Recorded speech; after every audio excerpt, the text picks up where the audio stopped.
con 571 puntos. El primer lugar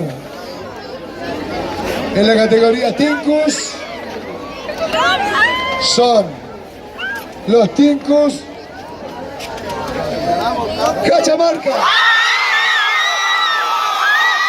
Y el segundo lugar, con 554 puntos, Tincus Inti-Reino.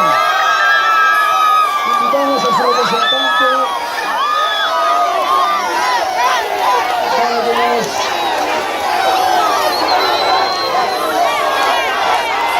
para que venga a buscar su galvano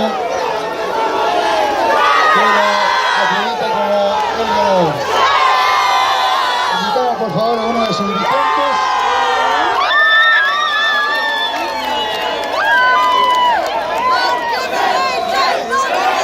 Recuerden que son un jurado de 14 jurados, 6 jurados locales, 4 nacionales, 4 internacionales. Tuvieron una tarea, pero Ahí recibe entonces la virtud Tincus Cachamarca, Cachacín, otro no. Cada uno tiene lo suyo.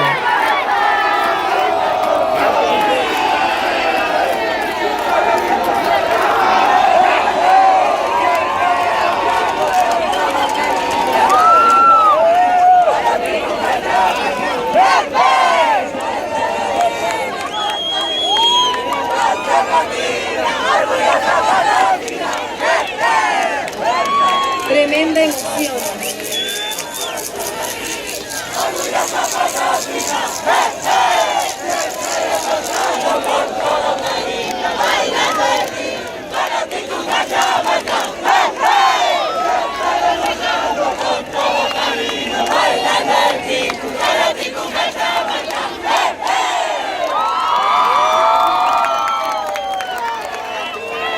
Seguimos entonces. Esperemos un minuto grabando. Tenemos una invasión.